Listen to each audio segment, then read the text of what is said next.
পিসি যাও যাও যাও রাস্তা বেহাল বাংলায় আকাল পিসি যাও যাও যাও পিসি যাও दुश्मन के कौरवों प्रहार अनुप्रवेशकारी के कौरवों सीमा पार हरे कृष्ण हरे राम विदाय जाओ बीजेपी राम। ममता दीदी अरे चुनाव तो आएंगे जाएंगे और हरे कृष्ण हरे हरे तृणमूल घरे घरे। गेरुआ रंगेर झड़ एसेছে भारत माता की जय के नारे लगा दो तो भी वो नाराज हो जाती है। बंगाल ममता की आस लेके जी रहा था लेकिन 10 साल उसे निर्ममता मिली निर्ममता मिली। ये तो सिर्फ ट्रेलर था, बंगाल में अब शुरू होगा असली खेला। जय श्री राम। अब तक आपने बंगाल के रण में अमित शाह की हुंकार सुनी, जय जय श्री राम। बीजेपी में हिंदुत्व के सबसे बड़े पोस्टर बॉय योगी की यलगार भी सुनी, मेरे साथ बोलिए जय श्री राम। मगर अब बारी है बीजेपी के उस महानायक की जो मौजूदा दौर में न सिर्फ बीजेपी बल्कि हिंदुस्तान की राजनीति का सबसे बड़ा चेहरा है। नाम है नरेंद्र दामोदर दास मोदी।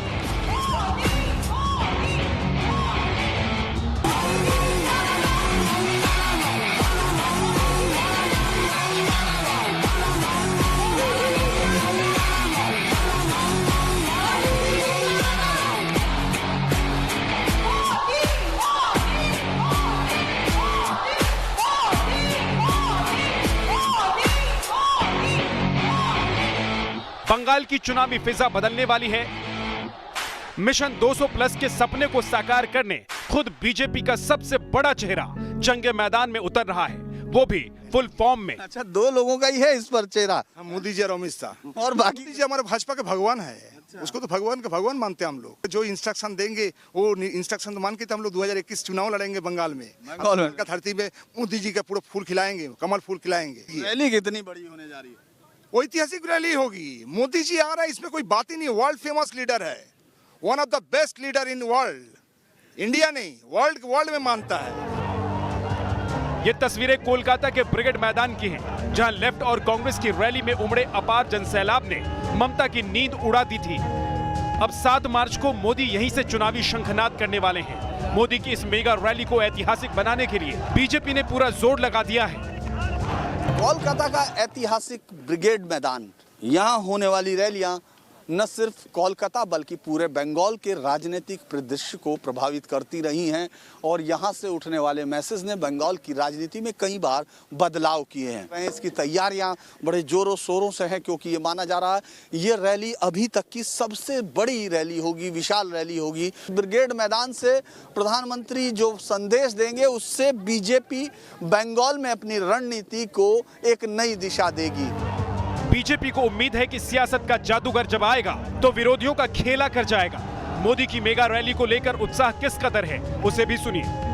ब्रिगेड मैदान पर इस समय पूरे देश की निगाह टिकी है और साथ ही बंगाल की राजनीति किस करवट जानी है इस पर भी है टिकी निगाहें और इस रैली को बड़ा भव्य और विशाल बनाने की पूरी कोशिशों में जुटे हैं यहाँ बीजेपी के नेता और रैली के प्रभारी हैं संजय सिंह जी। संजय सिंह जी, क्या क्या तैयारियां आपने कर ली हैं? देखिए, तैयारी लगभग पूरी हो चुकी है, कुछ काम है उसको भी अभी हम लोग करवा लेंगे। पश्चिम बंगाल के लोगों में गजब का उत्साह है और लोग प्रधानमंत्री जी को सुनना और देखना चाहते हैं। देखिए, ये ऐतिहासिक जनसभा होगी, आज तक ब्रिगेड में ऐसी रैली नहीं हुई होगी। ये इतनी बड़ी रैली हो रही है कि लोग अपने आप से यहाँ आना चाहते हैं। बताया तो ये भी जा रहा है कि मोदी की इस रैली में पीएम के साथ एक्टर अक्षय कुमार नजर आ सकते हैं। इतना ही नहीं, मिथुन चक्रवर्ती और पूर्व क्रिकेटर सौरव गांगुली के भी रैली में शामिल होने की उम्मीद जताई जा रही है। यही कारण है कि न सिर्फ बंगाल बल्कि पूरे देश की नजर इस महारैली पर लगी हुई है। इतनी बड़ी संख्या देखने को मिलेगी कि लोग आश्चर्य करेंगे कि कहां से लोग निकल के आए। लोगों का बहुत रिस्पांस, लोगों का डर भी अब खत्म हो गया। लोग कह रहे हैं कि हाँ हम आएंगे और बीजेपी को सपोर्ट करेंगे। सवाल यह है कि कोलकाता के ऐतिहासिक ब्रिगेड ग्राउंड से क्या बंगाल में नया इतिहास लिखने की शुरुआत होगी? क्योंकि बीजेपी जहां एक तरफ गेम पलटने के लिए पूरा जोर लगा रही है, वहीं ममता के साथी एक एक कर बागी होते जा रहे हैं। शनिवार को दिनेश त्रिवेदी ने भी बीजेपी का दामन थाम लिया। तो आज स्टेज में जाकर आपको श्लोक बोलने पड़ते हैं, क्यों बोलने पड़ते? ये दिखाने के लिए मैं भी हिंदू, मुझे तो नहीं बोलने पड़ते। आज मुस्लिम भी उतने ही नाराज है, मुस्लिम प्रजा भी यही समझती है कि आपने हमारा उपयोग किया, दुरुपयोग किया। आपने हमें नागरिक की दृष्टि से देखा ही नहीं, आपने हमें वोट बैंक की ही दृष्टि से देखा। हम भी हिंदुस्तान के नागरिक हैं। बंगाल में बीजेपी के लिए सबसे बड़ा मुकाबला है, इसलिए मैदान में खुद सबसे बड़ा खिलाड़ी है। बीजेपी को उम्मीद है कि मोदी नाम का ब्रह्मास्त्र एक बार फिर अपना असर दिखाएगा। इसलिए बंगाल में पीएम मोदी की 20 रैलियां प्लान की गई हैं। वहीं अमित शाह और नड्डा जैसे बड़े नेताओं की भी 50-50 रैलियां होने की बात कही जा रही है। पश्चिम बंगाल का सियासी खेल दिन ब दिन दिलचस्प होता जा रहा है। बीजेपी कहीं ना कहीं मोदी के सहारे चुनावी बेहतरीनी पार करने की कोशिश में लगा है। ये अटकलें लगाई जा रही हैं कि आने वाले चुनाव के दौरान नरेंद्र मोदी पश्चिम बंगाल में 20 रैलियां कर सकते हैं। अगर हिसाब लगाया जाए 8 चरणों की, तो हर चरण के बीच 2 रैलियां करेंगे प्रधानमंत्री नरेंद्र मोदी। चुनाव के ऐलान के पहले से लेकर अभी तक मोदी ने जिस तरह की रणनीति अपनाई है, उसमें उनका बंगाल से जुड़ाव साफ नजर आया है। फिर वो चाहे प्रतीकों के जरिए हो, पहनावे के जरिए या फिर बयानों के जरिए। उससे एक बात तो साफ है कि मोदी बंगाल की एक एक सीट पर करीबी नजर बनाए हुए हैं। सबको पता है कि मोदी ही एक फैक्टर है जो गेम चेंजर है। और हम देखे हैं कि 2019 में जब लोकसभा का इलेक्शन हुआ, तब ये मोदी का जो नारा है, यही नारा से पश्चिम बंगाल में 18 सीट मिला है बीजेपी को। तो और जो कॉन्फिडेंस है यहाँ का जो कार्यकर्ता है उनका, वो बढ़ गया है, क्योंकि मोदी का नारा लगाने के बाद ही इतना सीट मिला। बंगाल में मोदी की 20 रैलियां मतलब बीजेपी फ्रंट फुट पर खेलने को तैयार है। पहली बार लोगों को पता चला कि लोगों के मन में एक चेंज वो लोग चाह रहे हैं। चेंज चाहिए था। पार्लियामेंट इलेक्शन में you can not change the chief minister. वही जो ट्रेंड है, अगर वो कंटिन्यू हुआ तो यहाँ पर तो गवर्नमेंट चेंज होने का असर नजर आ रहा है। बीजेपी को उम्मीद है कि पश्चिम बंगाल में जिस तरह मोदी की रैलियों ने साल 2019 के लोकसभा चुनाव की तस्वीर बदल कर रख दी थी, ठीक वैसा ही इतिहास फिर लिखा जाएगा। एक आंकड़ा देखिए, 2019 लोकसभा चुनाव में प्रधानमंत्री नरेंद्र मोदी ने पश्चिम बंगाल में कुल 19 रैलियां की थी और पार्टी को 18 सीटों पर जीत मिली थी। आंकड़ों के जरिए समझिए कि 2019 में मोदी का जादू किस कदर लोगों के सिर चढ़कर बोला था। 2014 लोकसभा चुनाव में बीजेपी 42 सीटों पर लड़ी, 2 जीती, 17% वोट मिले। 2019 लोकसभा चुनाव में 42 सीटों पर लड़ी, 18 जीती, 40.6% वोट मिले। अगर 2019 के लोकसभा चुनाव में विधानसभावार बढ़त की बात करें तो 120 विधानसभा सीटों पर बीजेपी नंबर 1, 150 सीटों पर नंबर 2 और 10 सीटों पर नंबर 3 पर रही थी। ये आंकड़े बीजेपी के लिए उत्साहित करने वाले हैं। इतना ही नहीं, एक साल में सियासी समीकरण बहुत तेजी से बदले हैं। ममता के करीबी एक एक करके उन्हें छोड़कर अब बीजेपी के साथ हैं। ऐसे में अगर पीएम मोदी का जादू चल गया तो फिर बीजेपी के विजय रथ को रोक पाना आसान नहीं होगा। दिनेश जी, टीएमसी के आप फाउंडर मेंबर रहे हैं, इसके बावजूद राज्यसभा की सीट छोड़ देना, पार्टी से मुंह भंग की वजह क्या है? नहीं, वजह जो हमने राज्यसभा में जो हमने बयान दिया वही वजह है कि आज बंगाल का चेहरा, आप कहीं भी जाइए बंगाल की बात करते हैं तो क्या था? तोलाबाजी, कटमनी, करप्शन, वायलेंस। अब नड्डा जी के ऊपर भी वायलेंस हुआ, तो ये बंगाल की छवि खराब हो रही थी। और जहां पीस नहीं है वहां प्रॉस्पेरिटी नहीं हो सकती।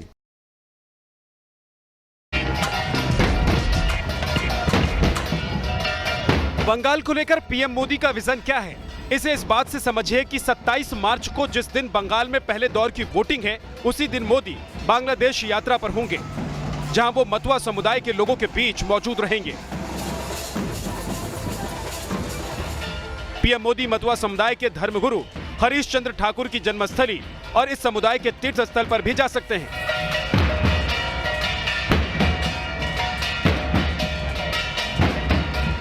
राजनीति के जानकारों के मुताबिक ये मोदी का मास्टर स्ट्रोक साबित हो सकता है। बंगाल की मतुआ समुदाय के जो लोग हैं, इनका वोट बहुत जरूरी है बीजेपी के लिए। और हम देख रहे हैं कि बांग्लादेश में उनके जो गुरु थे, उनका जन्म स्थान पे भी मोदी जी जाने वाले हैं। बंगाल का सियासी गणित मतुआ समुदाय की भागीदारी पर टिका है। खासकर 5वें और 6वें चरण के चुनाव में मतुआ समुदाय की अहम भूमिका होगी। इसलिए बंगाल में 70 लाख मतुआ वोटर्स पर बीजेपी और टीएमसी दोनों की ही नजर है। मतुआ समुदाय बंगाल की कुल आबादी का 4% है। मतुआ समुदाय का 70 विधानसभा सीटों पर असर है। 5 विधानसभा सीटों पर मतुआ का सीधा असर है। 7 लोकसभा सीटों पर भी हार जीत में बड़ा रोल है। बांग्लादेश बॉर्डर से सटे जिलों नादिया, नॉर्थ 24 परगना, साउथ 24 परगना में मतुआ समुदाय का दबदबा है। मतुआ समुदाय की बंगाल में क्या अहमियत है, उसे इन तस्वीरों से समझिए। नवंबर में जब अमित शाह पश्चिम बंगाल के दौरे पर आए थे, तो उन्होंने मतुआ समुदाय के एक परिवार के घर खाना खाया था। बीजेपी को बहुत साफ पता चल रहा है कि मतुआ समुदाय के जो लोग हैं, वो बेसिकली बांग्लादेश से आए हुए लोग हैं। जो वहाँ के हिंदुओं, जो सताए हुए हिंदू थे, वो जब इंडिया में आए, भारत में आए पार्टीशन के बाद, तो मतुआ समुदाय एक अलग से उन्होंने तैयार किया और यही प्रचार में लाके मतुआ समुदाय के लोग का वोट लेने की कोशिश कर रहा है। मतुआ समुदाय बांग्लादेश से विस्थापित होकर यहाँ आया था। ये समुदाय सीएए के तहत नागरिकता दिए जाने की मांग कर रहा है। ममता नागरिकता कानून का जमकर विरोध कर रही हैं, जिससे ये वोट बैंक बीजेपी की तरफ खिसकता नजर आ रहा है। यही कारण है कि ममता ने भी मतुआ समुदाय को रिझाने की कोशिशें शुरू कर दी है।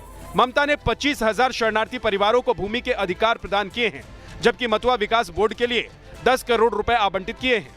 अब साल 2019 की इन तस्वीरों को देखिए, जब पश्चिम बंगाल में लोकसभा चुनाव के दौरान प्रधानमंत्री नरेंद्र मोदी ने चुनावी अभियान शुरू किया, तो सबसे पहले मतुआ समुदाय के 100 साल पुराने मठ में बोरो मां का आशीर्वाद लेने पहुंचे थे, जिसका असर नतीजों पर दिखा था।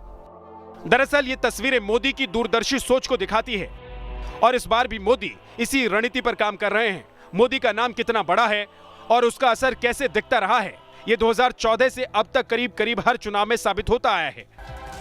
खुद मोदी भी इस बात से अनजान नहीं, तभी तो उन्होंने चुनाव के ऐलान से पहले ही बंगाल में पूरा जोर लगा रखा है।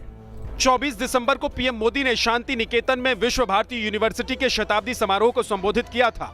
23 जनवरी को कोलकाता के विक्टोरिया मेमोरियल में सुभाष चंद्र बोस की जयंती को पराक्रम दिवस के रूप में मनाया था, जिसमें मोदी और ममता की तल्खी नजर आई थी। इसके बाद हल्दिया और हुगली में पीएम मोदी ने जनसभा को भी संबोधित किया था। पीएम मोदी जानते हैं कि विरोधियों को अपने मन मुताबिक किस तरह की पिच पर खेलाना है।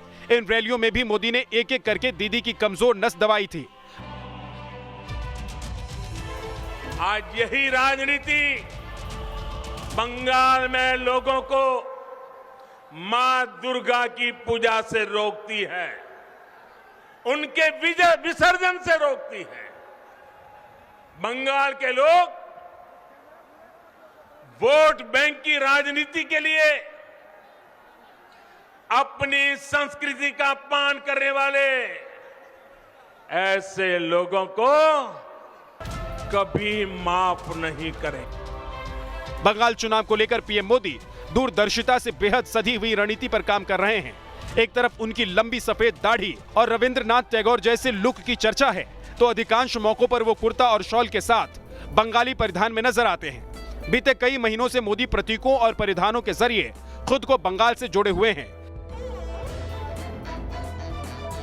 देखिए, 17 नवंबर को भारत और बांग्लादेश समिट में पीएम मोदी न सिर्फ बंगाली लुक में दिखाई दिए थे, बल्कि उनके बैकग्राउंड में दिख रही तस्वीर कूच बिहार पैलेस की थी। इसी तरह 11 दिसंबर को भारत और उज्बेकिस्तान समिट के बैकग्राउंड में भी पश्चिम बंगाल का दक्षिणेश्वर मंदिर नजर आया था।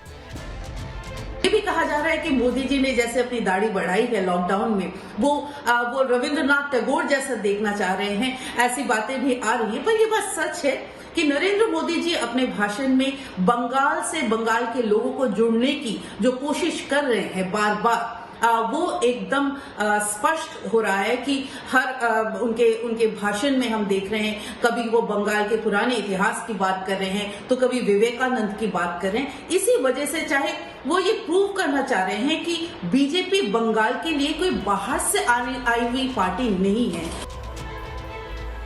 जाहिर है, रविवार को मोदी भले ही औपचारिक तौर से मेगा रैली के जरिए बंगाल में चुनावी शंखनाद कर रहे हैं, लेकिन तैयारी महीनों पहले की है।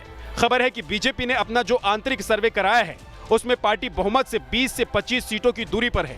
बड़ा सवाल यह है कि मोदी की 20 रैलियां क्या सीटों की कमी पूरी कर देंगी, क्योंकि यूपी हो या बिहार विधानसभा चुनाव, मोदी का अब तक का रिकॉर्ड शानदार रहा है।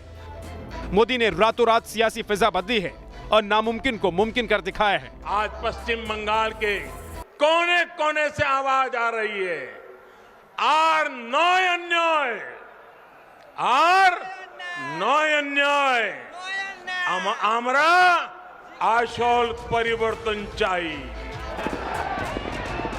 फिलहाल ब्रिगेड मैदान में होने वाली मोदी की रैली का काउंटडाउन शुरू हो चुका है, जिसके ऐतिहासिक होने के दावे किए जा रहे हैं। लेकिन याद रखिए, अभी तो रैली शुरू हुई है, ऐसी 20 रैलियां होनी हैं। कोलकाता से तापस सेन गुप्ता के साथ Dhirendra Pundir, team news nation.